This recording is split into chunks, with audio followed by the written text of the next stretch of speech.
Hello বন্ধুরা, আমি দেবজিৎ বায়োফিনিক্স থেকে তোমাদেরকে স্বাগত।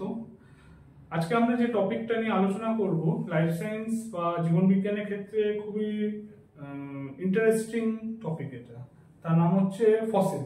আমরা সকলেই ছোটবেলা থেকে এই শব্দটা শুনেছি বা এর সম্পর্কে অল্প স্বল্প পড়েছি। তো ফসিল জিনিসটা অ্যাকচুয়ালি কি? ফসিল জিনিসটা বলা হয় যে preserve remains, impression or traces of organism. মানে কি, আমরা যে কোনো একটা প্রাণী যেটা কয়েক কোটি বছর আগে, কয়েক লাখ বছর আগে বেঁচে ছিল, সেই প্রাণীটার দেহের অংশ, তার টোটাল বডি, তার বডির ছাপ বা তার কাজকর্মের কোনো একটা আউটকাম, তার কাজকর্মের, সেটা আমরা পরে যত এগোবো সেখানে বুঝতে পারবো কিরকম আউটকাম, সেটাকে আমরা পাচ্ছি। তো এইখানে দেখতে গেলে সেটাকে আমরা আজকের দিনে কোনো একটা ফর্মে পাচ্ছি। তো এই যে ফসিল শব্দটা, সেটা কোত্থেকে এসছে? ফসিল শব্দটা এসছে হচ্ছে ফসিলিন থেকে। ফসিলিন এটা একটা ল্যাটিন শব্দ। আমরা মোটমাট সবাই জানি যে 1800-1900 শতক, যেটা 18th and 19th সেঞ্চুরির সময় মোটমাট লাইফ সায়েন্সের ম্যাক্সিমাম জিনিসের নামকরণ হয়। এবং সেই সময় ইউরোপ যেহেতু মেইন জায়গা ছিল যেখানে এই পুরো ব্যাপারটা সংগঠিত হচ্ছিল, তো সেখানে যে ল্যাঙ্গুয়েজটা তখন ম্যাক্সিমাম ইউজ হতো সেটা হচ্ছে ল্যাটিন। এবং বায়োলজির ম্যাক্সিমাম শব্দ ল্যাটিন বা গ্রিক থেকে এসেছে। তো এখানে ল্যাটিন ফসিলিন থেকে ফসিল শব্দটাকে পরবর্তীকালে নেওয়া হয়েছে বা এখানে তৈরি করা হয়েছে, যার নাম হচ্ছে টু ডিগ আপ, মানে কি খুঁড়ে বের করা। ফসিলিন শব্দের অর্থ হচ্ছে খুঁড়ে বের করা। আচ্ছা, এবারে আমাদেরকে দেখতে হবে যে আচ্ছা ফসিল জিনিসটা তৈরি হচ্ছে কিভাবে। তো প্রসেস অফ ফসিলাইজেশন, ফসিল তৈরি হওয়ার প্রসেসকে বলা হয় ফসিলাইজেশন। খুব শর্টে বললে ফসিল জিনিসটা কি? Transfer from biosphere to lithosphere. আচ্ছা, বায়োস্ফিয়ার জিনিসটা কি? আমাদের চারপাশে জীবিত সমস্ত জিনিসপত্র নিয়ে যে টোটাল সিস্টেমটা গড়ে উঠেছে, তাকে আমরা বলছি হচ্ছে বায়োস্ফিয়ার। তো সেইখানকার কোনো একটা প্রাণী, দুটো প্রাণী, তিনটে প্রাণী, তারা যখন মরে যাচ্ছে, তাদের বডিটা চেঞ্জ হয়ে যাচ্ছে কিসে? রক ফর্মে, যেটা হচ্ছে লিথোস্ফিয়ার। লিথোস্ফিয়ার মানে কি? লিথোস কথার অর্থ হচ্ছে রক। পৃথিবীতে মাটির তলায় রক বা পাথরের তৈরি যে এরিয়া, আমরা ফসিল সেখান থেকেই পাই। তো transfer from biosphere to lithosphere, মানে লিথোস্ফিয়ারের কোনো একটা পার্টে বডিটা রক ফরম্যাটে চেঞ্জ হয়ে যাচ্ছে, পাথরের ফরম্যাটে সেটা চেঞ্জ হয়ে যাচ্ছে। কিভাবে হচ্ছে? তিনটে মেন স্টেপ। প্রথম স্টেপটা হচ্ছে মর্টালিটি। মর্টালিটিটা কি?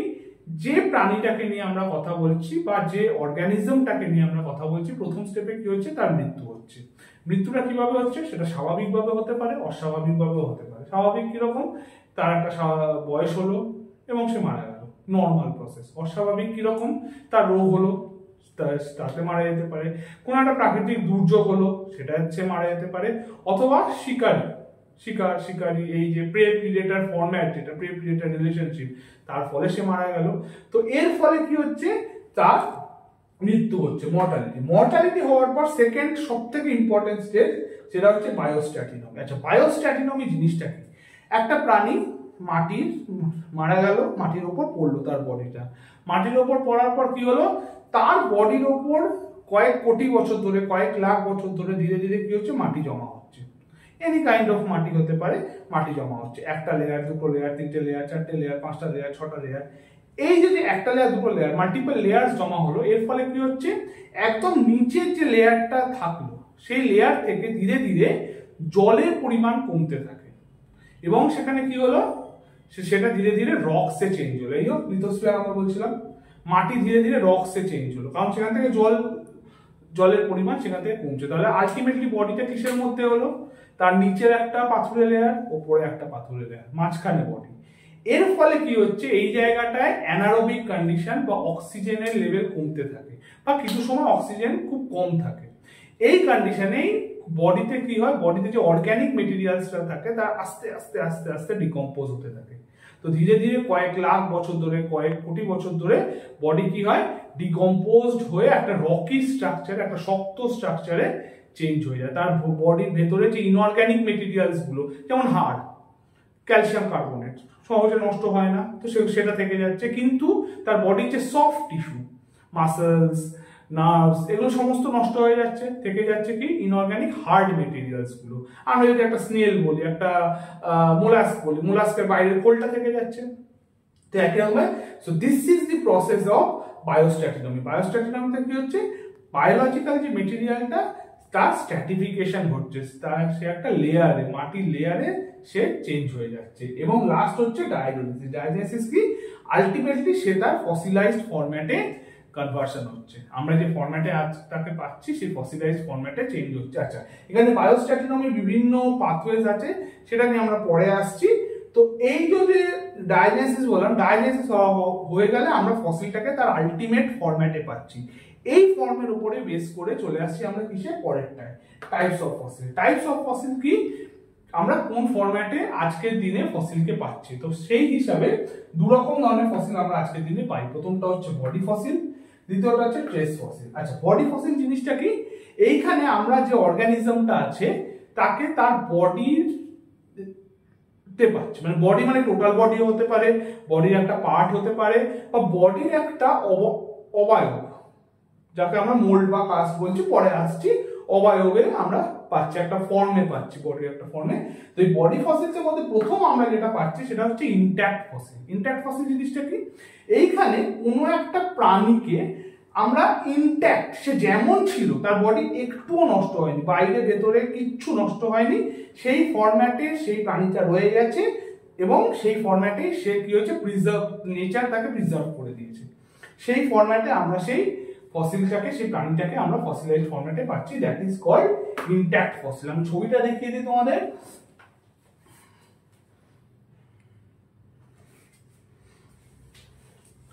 Let me show you, that is body fossil.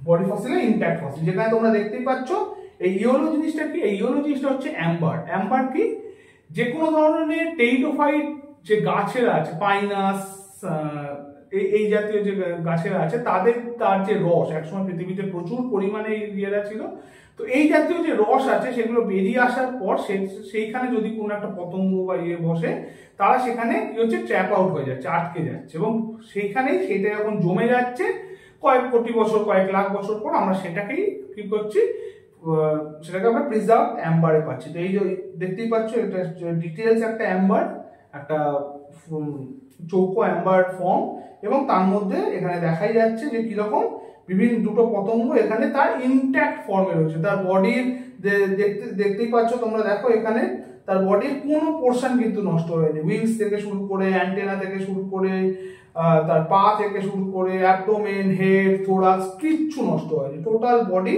তার কি হয়েছে, ইনট্যাক্ট ফরম্যাটে থেকেছে। তো that is call intact fossil. Intact ফসিলের ছোট্ট এক্সাম্পল দিই, ছোট্ট, যারা পুরোনো জুরাসিক পার্ক দেখেছো, 90s এর জুরাসিক পার্ক, সেখানে একটা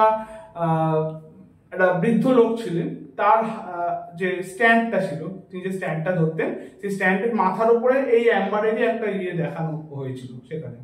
তোমরা একবার দেখতে পারো সিনেমাটা, সেখানেও দেখতে পারবে। আচ্ছা, নেক্সট আসছি অল্টার্ড ফসিল। আচ্ছা, অল্টার্ড ফসিল কি, অল্টার্ড ফসিলের ক্ষেত্রে যেটা হচ্ছে যে আমরা প্রাণীটাকে পাচ্ছি কিন্তু তার টোটাল বডিটা পাচ্ছি না, তার বডিটা চেঞ্জ হয়ে যাচ্ছে, তার বডিটা একটা পোর্শন পাচ্ছি, তো অল্টার্ড, বডিটা চেঞ্জ হয়ে যাচ্ছে, তার অরিজিনাল ফরম্যাটে পাচ্ছি না। আমরা মোটমাট ফসিল বলতে যেটা বুঝি, ফসিল বলতে আমরা যেটা বুঝি বা সব থেকে পপুলার যেটা, সেই হচ্ছে এই যে দেখো ডাইনোসর। এটা হচ্ছে ইউএসএ স্টেট মিউজিয়ামে রাখা ডাইনোসরের একটা ফসিল। তো এখানে দেখতেই পাচ্ছ যে পাথরের যখন এটা যখন ডেথ হয়েছে, মৃত্যু হয়েছে যখন, তারপর সে কি হয়েছে, সে সয়েলের মধ্যে বছরের পর বছর ধরে, কয়েক লাখ কয়েক কোটি বছর ধরে সে কি হয়েছে, প্রিজার্ভ হয়েছে, যার ফলে কি হয়েছে, মাটিটা রক্সে চেঞ্জ হয়েছে, তার বডির সফট টিস্যু গুলো সমস্ত নষ্ট হয়ে গেছে। দেখো মাসেলস, নার্ভ আমরা কিচ্ছু দেখতে পাচ্ছি না, কি আছে, বোনস, তার বডির হার্ড টিস্যু গুলো এখানে রয়েছে, বোনস গুলো আমরা কিন্তু এখানে দেখতে পাচ্ছি। তো বডিটাকে আমরা পাচ্ছি কিন্তু অল্টার্ড ফর্মে পাচ্ছি, অরিজিনাল ফর্মে পাচ্ছি না, অল্টার্ড ফর্মে পাচ্ছি। নেক্সট আমরা আসছে হচ্ছে মোল্ড অর কাস্ট। আচ্ছা, মোল্ড অর কাস্ট জিনিসটা কি, ছবিটা আগে দেখিয়ে নিই, এই ছবিটা দেখো। মোল্ড অর কাস্টে আমরা কি দেখতে পাচ্ছি, মোল্ড অর কাস্টে কি হচ্ছে, প্রাণীটা মরছে, ডেথ হচ্ছে, তার মারা যাওয়ার পর সে সয়েলের লেয়ারের মধ্যে আটকে যাচ্ছে বা কোনো একটা জায়গায় আটকে যাচ্ছে। আটকে যাওয়ার পর দেখা যাচ্ছে কি ইউজুয়ালি এই যে আমরা এখানে যেটা দেখতে পাচ্ছি এটা একটা গ্যাস্ট্রোপোড ফসিল। গ্যাস্ট্রোপোড প্রাণী, মোলাস্কা যে গ্যাস্ট্রোপোড আছে আমরা সবাই জানি, স্নেল যেমন, শামুক দেখেছো শামুকের পেঁচানো খোল থাকে, তো এটাও একটা পেঁচানো খোলের প্রাণী যেটা এখন বেঁচে নেই, মানে এই স্পিসিসটা এখন পাওয়া যায় না, এটা ফসিলাইজড, এক্সটিংক্ট হয়ে গেছে। তো সেখানে দেখা যাচ্ছে কি যে এইরকম ধরনের একটা তো কি হচ্ছে জিনিসটা, সেই প্রাণীটা ওখানে ট্র্যাপ হয়েছে, ট্র্যাপ হওয়ার পর তার বডি যে শেলটা আছে সেই শেলটা থেকেছে, কিন্তু তার বডির ভেতরের যে সফট টিস্যুটা আছে সেটা নষ্ট হয়ে গেছে। আচ্ছা, সফট টিস্যুটা নষ্ট হওয়ার সাথে সাথে কি হয়েছে, দেখা যাচ্ছে সফট টিস্যুর জায়গায় বালি বা এই জাতীয় মেটেরিয়াল দিনের পর দিন ঢুকেছে ঢুকেছে ঢুকেছে এন্ট্রি নিয়েছে, এন্ট্রি নেওয়ার পর সেইটা হার্ড হয়ে গেছে, সেইটা হার্ড হয়ে তার বডির ওই ভেতরের ফরম্যাটটা নিয়ে নিয়েছে এবং আলটিমেটলি যে ইয়েটা রয়েছে, শেলটা রয়েছে, ধীরে ধীরে সেটাও ডিকম্পোজ হয়ে গেছে। ফলে বডিকে আমরা কি পাচ্ছি, বডির একটা আমরা ইমপ্রেশন পাচ্ছি, বডির একটা আমরা আউটলাইন বা বডির একটা অবয়ব পাচ্ছি, that is called mould or cast. এটাকে আমরা বলছি হচ্ছে মোল্ড অর কাস্ট। আচ্ছা, চলে আসছি এবারে পরেরটায়, সেটা হচ্ছে ট্রেস ফসিল। আচ্ছা, ট্রেস ফসিল আমরা কি বলছিলাম, যে এখানে আমরা বডি পাচ্ছি না, এখানে আমরা কোনো প্রাণীর বডিকে পাচ্ছি না, তাহলে আমরা কি পাচ্ছি, তার ফাংশন, সেই প্রাণীটা কি কাজ করতো, কিভাবে থাকতো, কিভাবে কি করতো না করতো, সেইটা বোঝা যায় হচ্ছে ট্রেস ফসিল থেকে, সেটা বোঝা যায় ট্রেস ফসিল থেকে। আচ্ছা, ট্রেস ফসিলসের মধ্যে প্রথম কি আসছে, ট্র্যাকস এন্ড ট্রেলস। আচ্ছা, ট্র্যাকস এন্ড ট্রেলস জিনিসটা কি, ছবিটা দেখা যাক।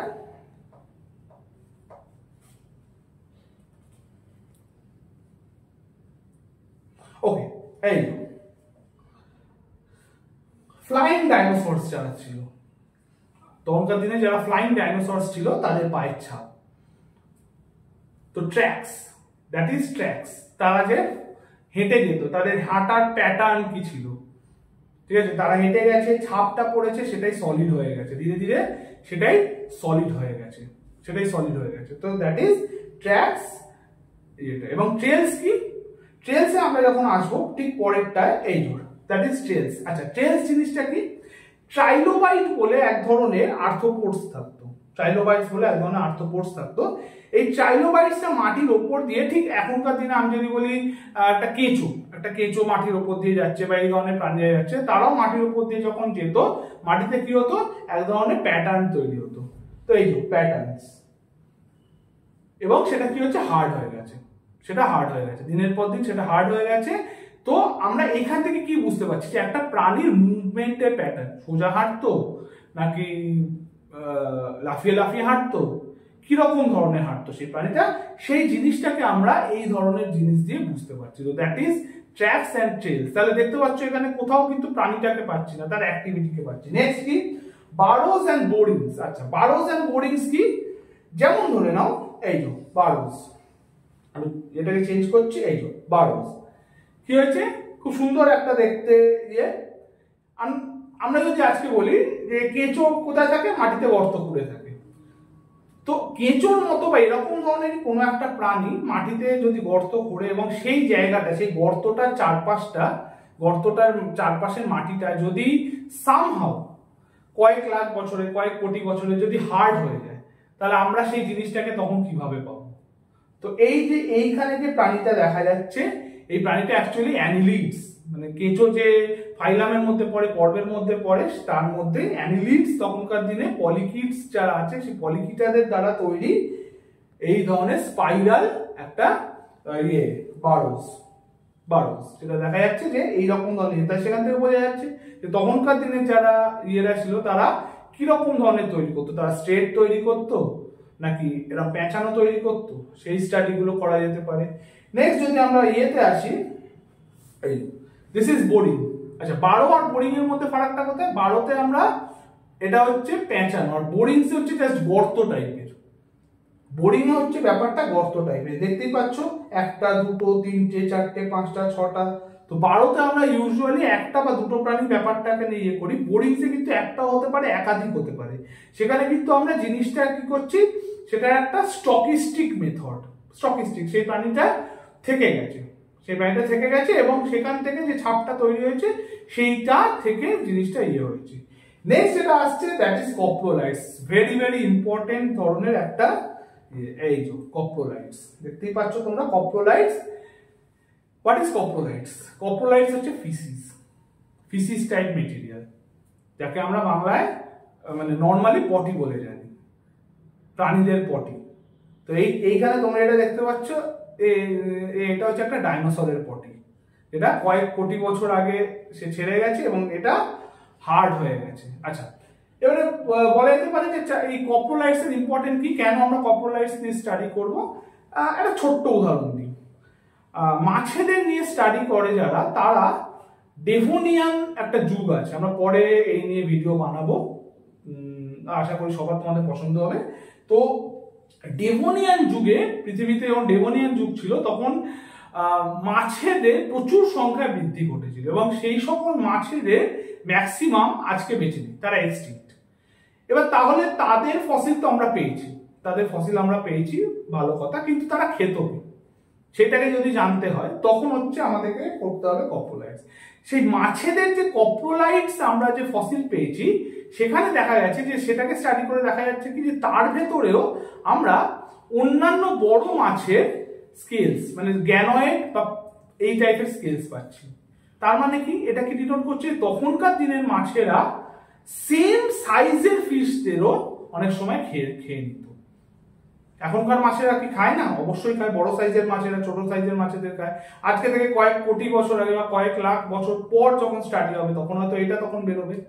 যেমন ভাবে আমরা জানতে পারছি যে আচ্ছা, প্ল্যাকোডাম ফিশের মধ্যেও কিন্তু এইরকম ধরনের প্যাটার্ন ছিল, তারাও সেম ধরনের যারা মাছেরা ছিল বা ছিল তাদেরকে কিন্তু খাবার হিসাবে করতো, যার জন্য সেই সময়কার মাছেদের যে স্কেলস আছে সেই স্কেলস গুলোকে আমরা কি করছি, তাদের কপ্রোলাইটস এর মধ্যে আমরা পাচ্ছি। এছাড়াও কপ্রোলাইটস দিয়ে আরো বিভিন্ন ধরনের স্টাডি করা যেতে পারে, বায়োকেমিক্যাল স্টাডি, সেই প্রাণীর তার কি ধরনের ফিসিস মেটেরিয়াল ছিল, তার মধ্যে ইউরিক অ্যাসিড ছিল, ইউরিয়া বেশি ছিল, অ্যামোনিয়া বেশি ছিল, কিরকম ধরনের সে খাবার খেত সেটাও বোঝা যেতে পারতো, সেটাও করা যেতে পারতো। তো বিভিন্ন ধরনের স্টাডি এখান থেকে করা যায়।